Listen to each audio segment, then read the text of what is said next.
नमस्कार प्रिय छात्र और छात्राएं, मैं जितेंद्र कुमार रावत अमन कंप्यूटर शॉर्ट हैंड सेंटर आपका हार्दिक स्वागत करता है। जो छात्र और छात्राएं सिंह प्रणाली शॉर्ट हैंड पूरी किताब पढ़ चुके हैं और उस किताब के मैटर की भी शॉर्ट हैंड डिक्टेशन स्पीड बना चुके हैं और उन्हें अधिक शॉर्ट हैंड डिक्टेशन स्पीड बनानी है तो संपर्क करें, क्योंकि हमने रामधारी गुप्ता की किताब में से 203 पेज डिक्टेशन के लिए हैं, जो प्रत्येक पेज में 400 शब्द हैं, जिनका डिक्टेशन 60, 80, 100 व 120 शब्द प्रति मिनट की स्पीड से 400 व 800 शब्दों पर दिया गया है। जो छात्र व छात्राएं विधिवत रूप से इन मैटरों का होमवर्क करके व्हाट्सएप पर चेक करा के अपनी शॉर्ट हैंड डिक्टेशन स्पीड बढ़ाना चाहते हैं या आउटलाइन प्राप्त करना चाहते हैं या शॉर्ट हैंड पढ़ना चाहते हैं तो संपर्क करें। मोबाइल नंबर 91 98 94 39 41, दूसरा है 700 790 52 75। अतः संपूर्ण पढ़ाई व्हाट्सएप पर वीडियो के माध्यम से कराया जाएगा। धन्यवाद। Start. उपाध्यक्ष महोदय, मैं मानती हूँ कि बहुत से जो हमारे भाई हैं उनकी ओर से शिकायतें आई हैं और यहाँ बातचीत चलती रहती है कि हम अपने इलाके में सफाई बंद कर देंगे, परंतु यह विषय स्वायत्त शासन संस्था के सहयोग से नहीं हो पा रहा है, जैसी कि हमें आशा है। और मैं समझती हूँ कि राजनीतिक दल स्वास्थ्य के विषय में ध्यान रखते हैं, क्योंकि यह मानवता के लिए बहुत आवश्यक है और इसमें राजनीति का कोई रंग नहीं आना चाहिए, ऐसी मेरी आशा है। मैं अनुरोध करूंगी कि सदस्यों की जो समस्याएं हैं उनको ध्यान में रखते हुए दिल्ली प्रशासन कोई ऐसी नीति अपनाने की कोशिश करे जिससे नगर का यदि कोई काम हो तो उस विषय में हमारा नगर निगम से एक सहयोगपूर्ण वातावरण पैदा हो, मगर इस वातावरण में राजनीति ना आने पाए। हमारे सामने एक उद्देश्य हो कि हमें जनता का काम करना है, क्योंकि जनता के लिए हम चुनकर आए हैं। इसमें पार्टी का कोई प्रश्न नहीं है। दूसरी बात, मैं यह कहना चाहता हूँ कि अनाथ बच्चों के लिए जो इस बजट में प्रावधान किया गया है कि उनके लिए केंद्र बनाए जाएंगे, तो मैं समझती हूँ कि इन केंद्रों के साथ साथ बेसहारा महिलाओं के लिए, जो कि समाज से तिरस्कृत हैं, ऐसी महिलाओं के लिए जगह जगह इस प्रकार के केंद्र खुलने चाहिए जहां उन्हें रोजगार सिखाया जाए और साथ ही साथ आर्थिक रूप से स्वतंत्र बनाने की तरफ भी प्रयत्न किया जाए।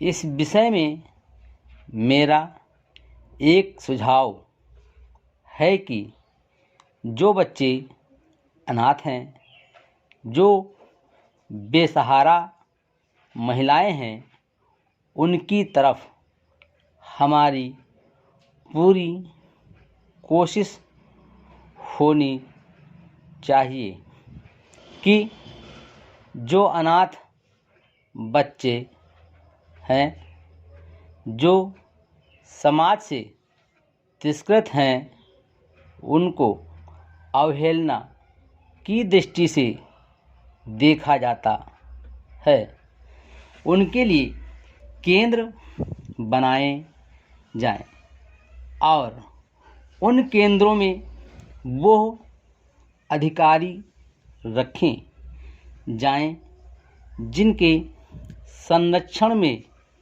वो कार्य सीखें, पढ़ें, लिखें। यदि इसमें बाहर के सदस्य हो तो वे ऐसे होने चाहिए जिनका जीवन सरकारी सेवा में ही बीता हो। ऐसे योग्य लोगों से सहायता लीजिए। यदि इसमें असामाजिक तत्व घुस गए तो फिर हमारा पैसा ऐसे ही खर्च हो जाएगा और जो नीति हमने बनाई है वो असफल हो जाएगी, जिसका परिणाम ये होगा कि हम उस नीति को कार्य रूप में परिणित नहीं कर सकेंगे। इस बात पर कोई मतभेद नहीं है। उपाध्यक्ष महोदय, रूस में भारत के जो मानचित्र प्रकाशित हुए हैं उनमें भारत के कुछ हिस्से को सही तरीके से नहीं दिखाया गया है। इसको सरकार भी मानती है और इस विषय पर कोई मतभेद नहीं है। प्रश्न ये है कि अगर किसी देश ने हमारे देश का गलत मानचित्र प्रकाशित किया है तो एक सरकार के रूप में भारत सरकार का जो कर्तव्य है उसने उसको निभाया है या नहीं, और अगर निभाया है तो किस प्रकार से निभाया है।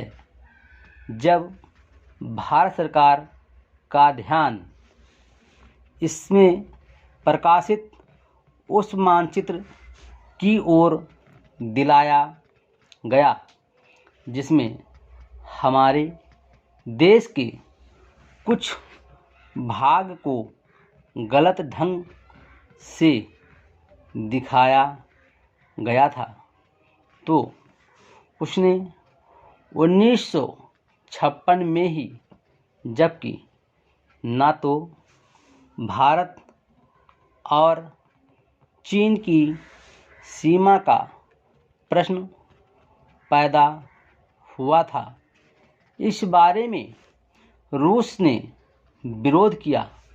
इसके बाद भारत सरकार ने लगातार 4 बार रूस सरकार से लिखित रूप से विरोध किया कि हमारे मानचित्र को ठीक से नहीं दिखाया गया है।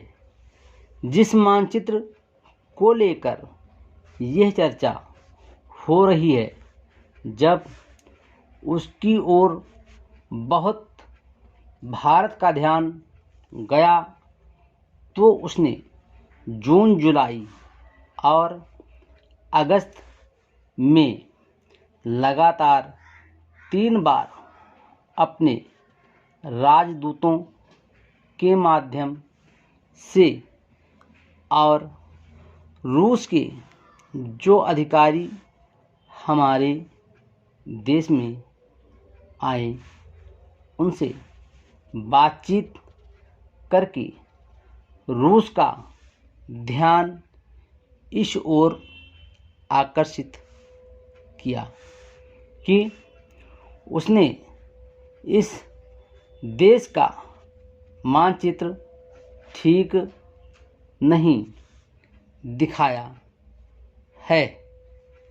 प्रश्न यह है कि जिस मानचित्र के बारे में हम चर्चा कर रहे हैं उसके बारे में हमें चिंता होनी चाहिए या नहीं।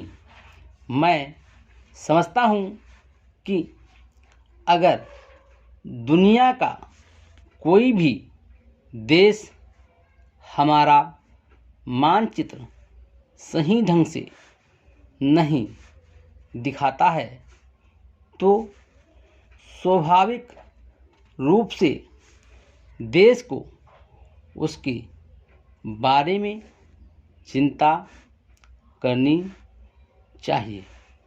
हम अपने कर्तव्य से नहीं चूक सकते हैं, लेकिन जहाँ तक इस चर्चा का संबंध है, मैं माननीय सदस्य की प्रशंसा करता अगर वो उन समस्त देशों का जिक्र करते और निंदा करते जिन्होंने हमारे मानचित्र को गलत ढंग से दिखाया है।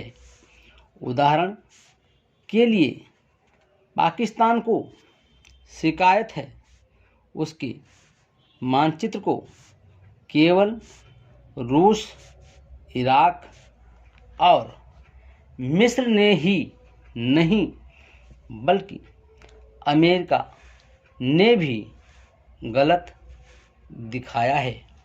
जिस कश्मीर को हम भारत माता का ताज और मुकुट कहते हैं आए हैं, जिसे हम कहते हैं कि वो इस धरती पर हमारा स्वर्ग है, उस इलाके को बिल्कुल उनकी दया और कृपा पर छोड़ दिया गया है। यह बात उत्साहवर्धक नहीं है। Full stop.